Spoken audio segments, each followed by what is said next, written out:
Hello dear student, this is Ram Prasad Chandra. और आज हम लोग कैम्ब्रिज कैश बैलेंस थ्योरी और इक्वेशन का अध्ययन करेंगे। तो स्टार्ट करते हैं। कैम्ब्रिज अर्थशास्त्रियों में मुख्य रूप से मार्शल, पिगू, रॉबर्टसन और किन्स का नाम प्राथमिकता से लिया जाता है आता है। इन्होंने जो अपना सिद्धांत समीकरण दिया वह फिशर के कैश बैलेंस अप्रोच थ्योरी के विकल्प के रूप में प्रस्तुत किया। ठीक है। और कैम्ब्रिज अर्थशास्त्री मुद्रा के मूल्य निर्धारित करने के लिए डिमांड एंड सप्लाई जैसे शब्दों का यूज करते हैं, जैसे कि वस्तु कीमत निर्धारण में किया जाता है। ठीक है। कैश बैलेंस अप्रोच थ्योरी मुद्रा को मीडियम ऑफ एक्सचेंज नहीं मान करके स्टोर ऑफ वैल्यू मानते हैं। ठीक है। और इस तरीके से इन दोनों के बीच में जो डिफरेंस या अंतर है उसे Robertson money on wing and money sitting अर्थात गतिशील और अगतिशील मुद्रा कहकर व्यक्त करते हैं। ठीक है।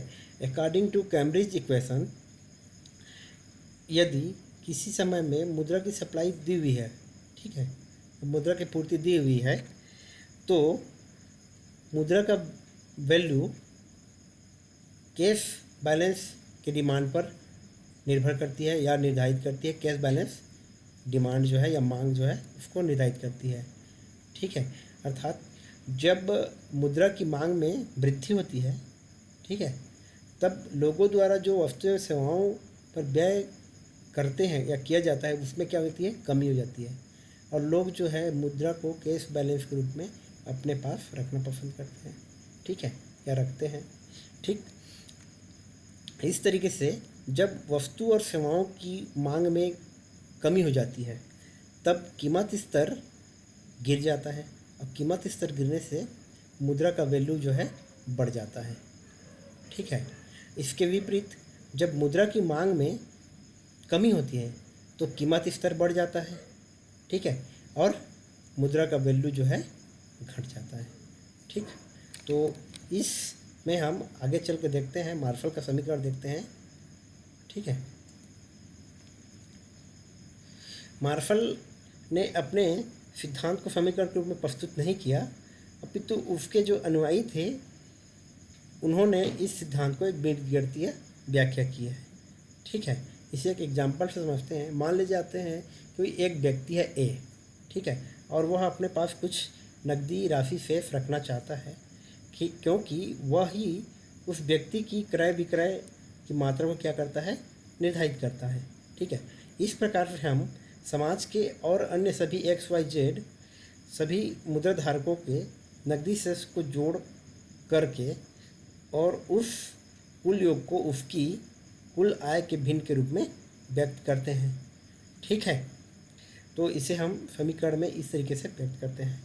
ठीक, अब इस समीकरण में M इक्वल टू KY/PY में M equal to supply of money जो बाइजात रूप से निर्धारित होती है, K part of real income of money जिसे लोग जो है अपने पास रखना चाहते हैं या इच्छा रखते हैं, P price level, Y total real income of society. ठीक है।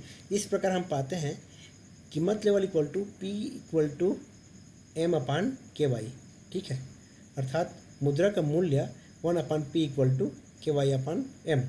इसको हम जानते हैं कि कीमत स्तर और मुद्रा के मूल्य के मध्य में क्या होता है, ये एक दूसरे बीच कम होते हैं। ठीक है। इस तरीके से यह जो है मार्शल का समीकरण को व्यक्त करते हैं। ठीक, पिगू वह पहले अर्थशास्त्री थे जिन्होंने नकदी शेष सिद्धांत को एक समीकरण के रूप में प्रस्तुत किया। ठीक है। और समीकरण P इक्वल टू KR/M। ठीक, इस तरीके से इस समीकरण में P equal to value of money, ठीक है, नॉट ए प्राइस लेवल, ध्यान रखिएगा। ठीक है। K equal to total real resources or ratio of income, जिसको R से प्रदर्शित किया गया है। ठीक है, उसका क्या है, अनुपात है K। ठीक, R रियल इनकम या टोटल रिसोर्सेस है, M number of real unit of legal money, वैध मुद्रा की वास्तविक इकाइयों की क्या है, संख्या है। ठीक है।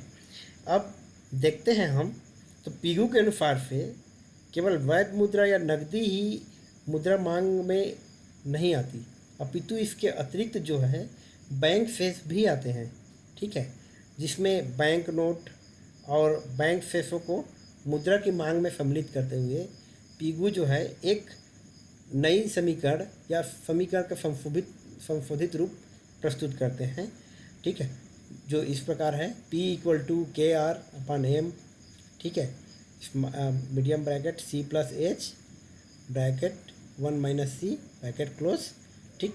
और इसको यह इनका दूसरा समीकरण है, जहाँ C जो है लोगों द्वारा धारित वैध मुद्रा के प्रतीक सिक्के जो होते हैं, नोट या प्रतीक सिक्के रूप में रखी गई होती हैं, उसका अनुपात है, ठीक है, अर्थात ratio of total real income, जिसको लोग अपने पास धारित या रखने की इच्छा रखते हैं।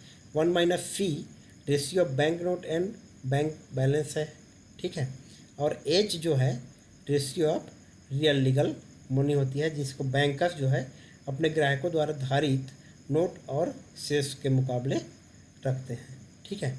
और इस प्रकार से पीगू के इस समीकरण में यदि इन दोनों समीकरण में K, R, C और H को स्थिरांक मान लिया जाता है, तो यह समीकरण ये दोनों समीकरण एक आयताकार अतिपरवलय वक्र के रूप में एक ही क्लोज रखता है, ठीक है। इसको हम चित्र के माध्यम से इस तरीके से समझ सकते हैं, या चित्र में DD डिमांड कर्व है, M1 Q1, M2 Q2, M3 Q3 मुद्रा की पूर्ति वक्र है, ठीक है, या किसी समय में ये M1 M2 M3 ये क्या मुद्रा की पूर्ति वक्र को दर्शाते हैं, ठीक है।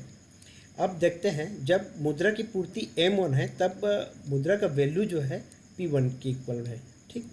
जब मुद्रा का जो सप्लाई है उसमें बढ़ा करके M2 कर दिया जाता है उसको, ठीक है, M2 कर दिया जाता है मुद्रा की सप्लाई बढ़ा करके, तो वो M2 कर दिया जाता है, तो प्राइस में जो है P1 से P2 के बराबर कमी हो जाती है, ठीक है, अर्थात वो P2 रह जाती है, ठीक। इसी तरीके से जब मुद्रा की जो पूर्ति है उसमें और वृद्धि करके M3 कर दिया जाता है, तो प्राइस जो है उसकी जो वैल्यू है मुद्रा की वैल्यू वो घट करके वो P3 के इक्वल हो जाती है, ठीक है।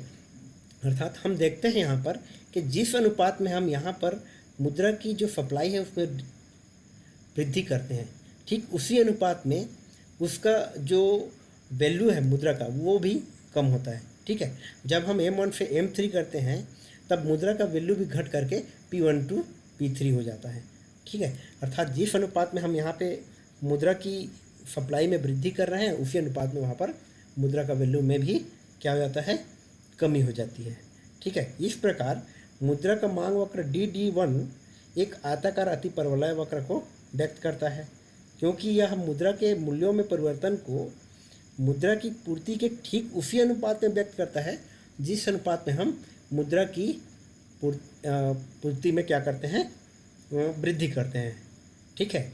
उसी अनुपात में क्या करता है, यह मुद्रा की जो वैल्यू है उसमें कमी को व्यक्त करता है, ठीक है। जिस अनुपात में हम मुद्रा की पूर्ति में वृद्धि करते हैं उसी अनुपात में क्या करता है, यह मुद्रा की वैल्यू में कमी को व्यक्त करता है, ठीक है। तो इस तरीके से हमारा ये जो सिद्धांत है, ये DD वक्र है वो क्या है, आयताकार अतिपरवलय वक्र को व्यक्त करता है, ठीक है। और आज हमने इस लेक्चर में केवल मार्शल और पीगू का इक्वेशंस देखा है।